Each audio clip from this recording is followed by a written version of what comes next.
धन तोड़ा, राम मत धन तोड़ा, राम मत धन तोड़ा। भरे भुवन घन घोर कठोरा, भरे भुवन घन घोर कठोरा, भरे भुवन घन घोर कठोरा, भरे भुवन घन घोर कठोरा।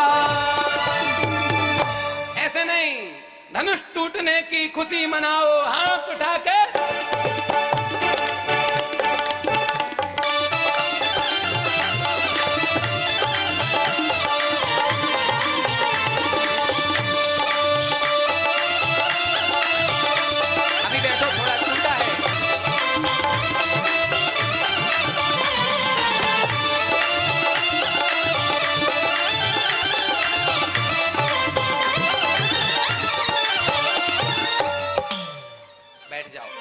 थोड़ा बैठो, कथा बहुत, देखो भैया उत्सव तो नाचना गाना तो होता रहेगा, नहीं घर पे भी जाके नाच सकते हो, कोई गाना बजा लेना, कथा नहीं मिल सकती है।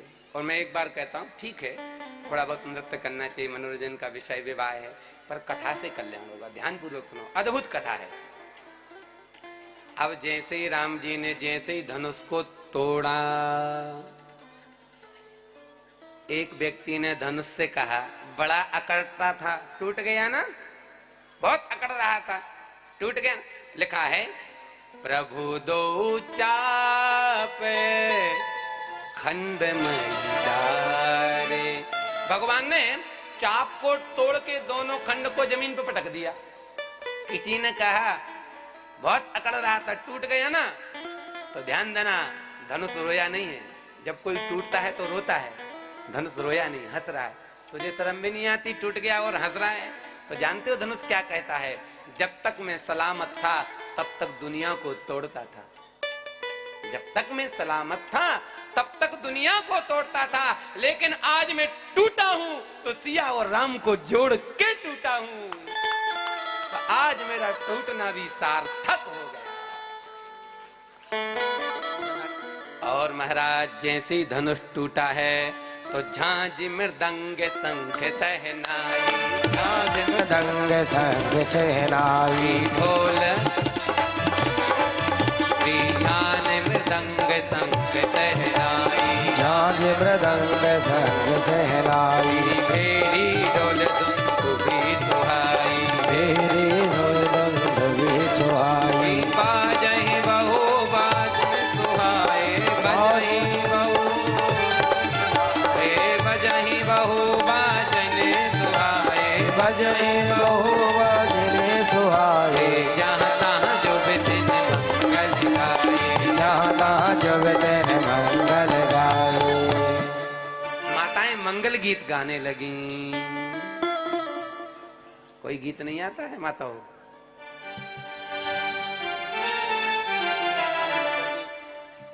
शादी का गीत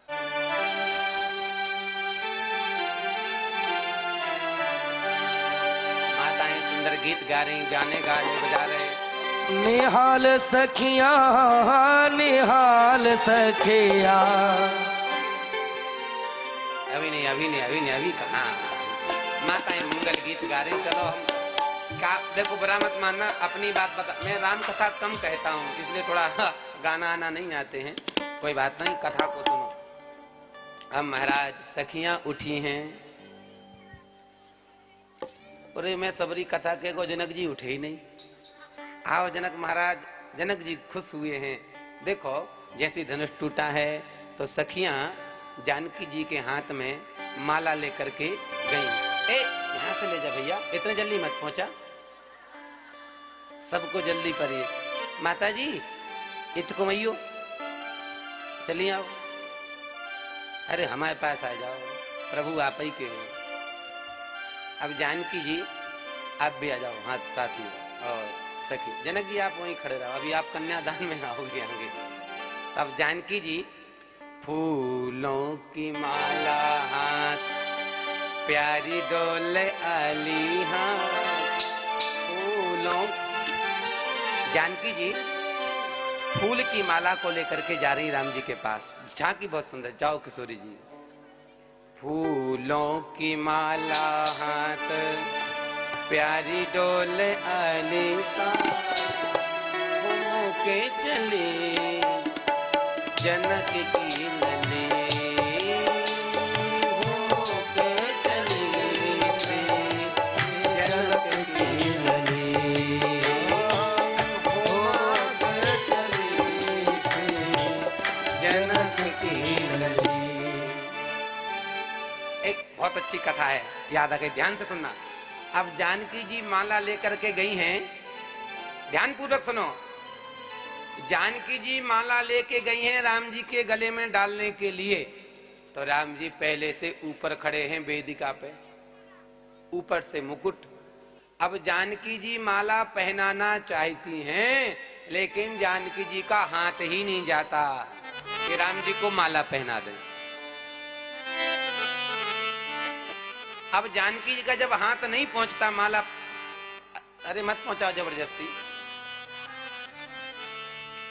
कथा को बहुत सुंदर सुंदर, इतने भाव रामचंद्र, ध्यान से सुनना, कितना अद्भुत प्रसंग है। तो अब जब जानकी जी का हाथ नहीं पहुंच रहा है माला डालने तक, तो सखियों ने सोचा जानकी जी बड़ी सुकुमार हैं, और इतनी सुकुमार जानकी कब तक, माला में बहुत वजन है, तो माला को लेकर के कब तक खड़ी रहेंगी, क्या करें। तो सखियों ने प्रभु की तरफ इशारा किया, प्रभु थोड़ा झुक जाओ ना। अच्छा देखो, झुकने में इशारा क्या था, जानकी जी के चरणों की तरफ। प्रभु अकड़ के मत खड़े हो। अच्छा राम जी इसलिए अकड़ के खड़े हैं कि जो काम कोई नहीं कर सका वो मैंने किया, ऐसे खड़े।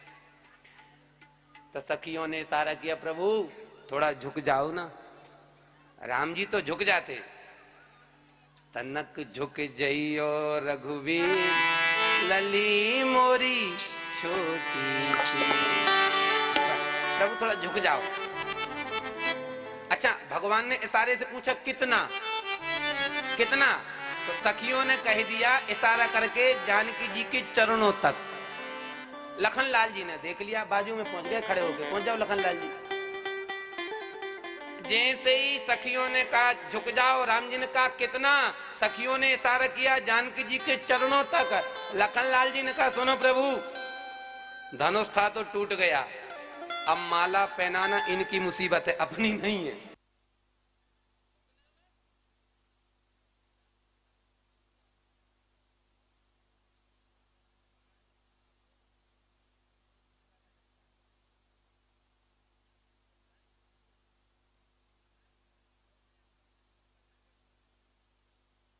प्रभु अगर आज आप झुक गए तो लोग क्या कहेंगे, रघुवंश के राजकुमार जनकपुर की औरतों के चरणों में झुकते, बेइज्जती हो जाएगी, इसलिए झुकना मत। अब लखनलाल ने कहा तो राम जी पहले तो ऐसे थे, अब ऐसे हो गए। अब सखियों ने सोचा कैसे झुकेंगे, सो सखियों ने सेनापति की तरफ इशारा किया, कहा थोड़ा इशारा करो कि झुक जाएं। सेनापति ने कहा देख नहीं ना, वो बाजू में भाई खड़ा है, मैं इशारा करूंगा और उसने धनुष पे बाण चढ़ा दिया तो मैं ही नहीं बचूंगा, अपने बस की बात में। तो सखियों ने महाराज जनक की तरफ इशारा किया, महाराज अब आप ही कहो दूल्हे राजा से कि झुक जाओ। जनक जी बोले बिटिया रानी मैं कैसे कहूं अपने दामाद से कि बेटा मेरे घर में आके झुको। अब कौन कहे राम जी से जो झुके। सोई महाराज अब तो सखियां गुरु जी की तरफ देखी, सारी समस्याओं का समाधान गुरु जी के ही पास। गुरु जी अपने चेला से कह दो ना कि थोड़ा झुक जाएं। गुरु जी बोले धनुष तोड़वाना मेरा काम था, विवाह मेरे काम नहीं है। अब भैया जानकी जी खड़ी खड़ी माला हाथ में लिए लिए हाथ कपने लगे, लेकिन राम जी झुकने को तैयार नहीं है। और जब राम जी झुकने को तैयार नहीं हैं तो जानकी जी के हाथ कप रहे थे। लखन सब कुछ सहन कर सकते हैं पर किशोरी और रघुनाथ का कष्ट देख नहीं सकते हैं। अब जैसे ही लखन ने किशोरी के हाथों को कपते हुए देखा तो अब लखनलाल को लगा कि प्रभु को तो झुक जाना चाहिए, पर मैं कैसे कहूं, मैंने तो कहा था कि तन के खड़े हो जाओ। अब लखनलाल जी बोले अगर कहता भी हूं तो वो बड़े हैं, मैं छोटा हूं, छोटे का धर्म बनता नहीं कि बड़े को आज्ञा दे, तो क्या करें। लखन लाल जी को कुछ नहीं सूझा और दौड़े दौड़े गए, सोई भगवान के चरणों में प्रणाम किया। और जैसे ही प्रणाम किया तो राम जी झुके हैं लखन को उठाने के लिए। प्रभु पूरा कर लो प्रणाम, ऐसा और झुक जाओ और झुक जाओ, अरे नीचे ही बैठ जाओ, क्या दिक्कत है। और जैसे ही राम जी झुके हैं लखन को उठाने के लिए, सोई जानकी जी ने उठाओ, जानकी जी ने माला पहना दी। बोलो राम तेरे रघुवर